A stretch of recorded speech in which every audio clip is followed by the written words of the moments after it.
Почитувани граѓани, ВМРО ДПМН продолжува со активности за лажно информирање на јавноста и докажување дека нивните портокалови реформи со неодговорно, несовесно и неразумно владење и практикување на власта даваат позитивни резултати во образовниот процес. Господа, граѓаните на општина Струмица знаат дека локалната самоуправа на општина Струмица, начело со градоначалникот Зоран Заев, овозможи отворање на дисперзираните студии на Факултетот за земјоделски науки и храна во просториите на домот на АРМ уште пред 5 години, при што од овие генерации годинава излегоа и првите магистри на земјоделски науки. Освен тоа, локалната самоуправа на општина Струмица, начело со градоначалникот Зоран Заев, не само што го поддржаа,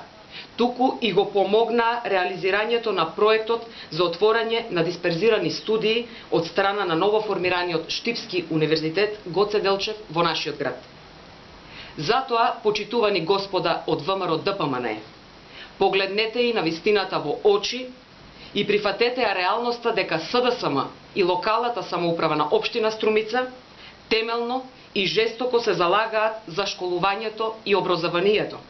како основен фундамент во креирањето и изградбата на поубава иднина и за граѓаните и за државата. Но не како вас,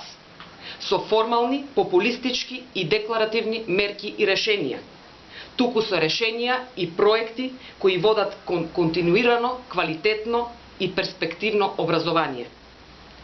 На крајот мора да ве подсетиме дека актуелниот министер за образование во сегашната влада на ВМРО ДПМН неодамна изјави дека наредниот мандат, доколку ВМРО ДПМН повторно ја добие власта,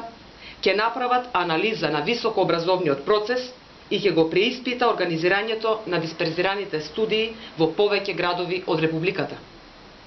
Затоа престанете да ја замајувате и лажете јавноста дека СДСМ ќе ги укине дисперзираните студии, а особено кампусот на Универзитетот Гоце Делчев во Струмица.